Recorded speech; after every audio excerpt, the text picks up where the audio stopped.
ഒന്ന് പത്രോസ് 2-ാം അധ്യായം 1 മുതൽ 5 വരെയുള്ള വാക്യങ്ങൾ. നിങ്ങൾ എല്ലാ തിന്മയും വഞ്ചനയും കാപട്യവും അസൂയയും അപവാദവും ഉപേക്ഷിക്കുവിൻ.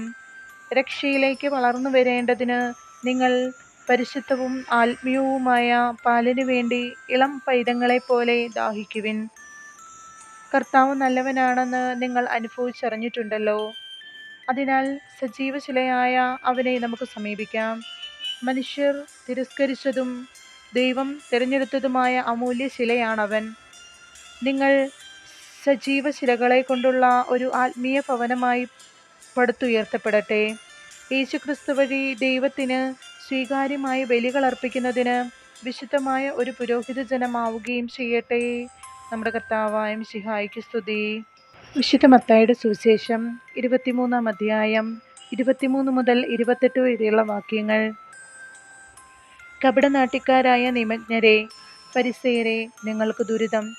നിങ്ങൾ തുളസി, ചതക്കുപ്പ, ജീരകം എന്നിവയ്ക്ക് ദശാംശം കൊടുക്കുകയും നിയമത്തിലെ ഗൗരവമേറിയ കാര്യങ്ങളായ നീതി, കാരുണ്യം, വിശ്വസ്തത എന്നിവ അവഗണിക്കുകയും ചെയ്യുന്നു. ഇവയാണ് നിങ്ങൾ ചെയ്യേണ്ടിയിരുന്നത്. മറ്റുള്ളവ അവഗണിക്കാതെ തന്നെ. അന്ധരായ മാർഗദർശികളെ, കൊതുകിനെ അരിച്ചു നീക്കുകയും ഒട്ടകത്തെ വിഴുങ്ങുകയും ചെയ്യുന്നവരാണ് നിങ്ങൾ. കപടനാട്യക്കാരായ നിമഗ്നരെ, ഫരിസേയരെ, നിങ്ങൾക്ക് ദുരിതം. നിങ്ങൾ പാനപാത്രത്തിൻ്റെയും ഭക്ഷണപാത്രത്തിൻ്റെയും പുറം വെടിപ്പാക്കുന്നു, എന്നാൽ അവയുടെ ഉള്ള് കവർച്ചയും ആർത്തിയും കൊണ്ട് നിറഞ്ഞിരിക്കുന്നു. അന്ധനായ ഫരിസേയ, പാനപാത്രത്തിൻ്റെയും ഭക്ഷണപാത്രത്തിൻ്റെയും പുറം കൂടി ശുദ്ധിയാക്കാൻ വേണ്ടി ആദ്യമേ അകം ശുദ്ധിയാക്കുക.